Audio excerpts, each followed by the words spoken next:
if I put my hand out, I can like feel them. It's almost like static electricity. Yes. And I could tell how tall they were. One was shorter, one was taller. And I could feel it come over here and I could feel it move behind me and then stand on this side. And I looked, and above this on the ceiling at the where the door was, this black amoeba shaped 3-dimensional. I would call it a mist, but it wasn't all that transparent. It was and it wasn't. I'm like blinking, looking at it, thinking, what am I seeing? And it came across the ceiling and disappeared between the chandelier and the ceiling. Oh, wow. And it happened twice. And this is crazy. So I pulled out my phone and I said, "Did we see you?" And the voice came through, "Yes." I'm like, okay, it answers me back. Noted. Like it understands me. Mhm. It will talk to me. It will talk to me. So it was kind of, it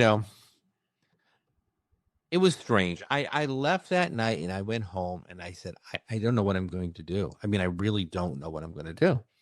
I sat there and I was doom scrolling Facebook, kind of like going through social media.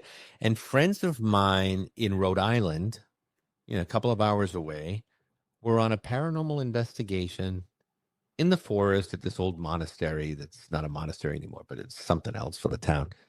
So they're there, and you can hear they're sitting outside, and you can hear the voices coming through. They're live streaming. And the voice came through, "Where's Scott?" And they said, "Scott's not here. Who's this?" "This is David." And people started texting me in the chat, "Oh my God, did you hear that?" I'm like, "Oh yeah, I heard it. I heard it." So I said, I've got to do something. I don't know what that something is, but I'm going to do something. And along the way, I had met this woman who is a medium. She doesn't work as a medium. That's what's interesting. She doesn't do readings. She works for, I don't know, the phone company or whoever she works for. She doesn't do any of this stuff, but she is very sensitive. Yes. And I knew she was a medium. And so she didn't even really know me. I wasn't a friend of hers on Facebook. I had to sort of look her up on Facebook to see if she was friends with somebody else that I knew, to see if I could find out where. And I sent a message request to her.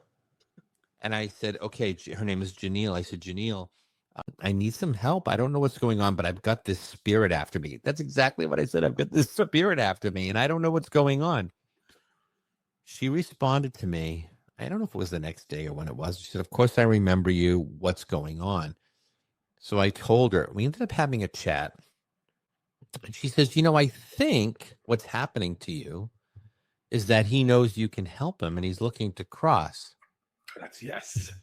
And I said, that's a load of crap. I literally, it's like, yeah, it's like I can help him. She says, I know. She says, just tell him that you have a friend who will help him, but he's got to ask you for the help. That you can't do it.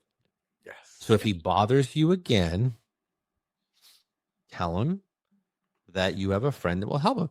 And even just hearing that felt really weird to me.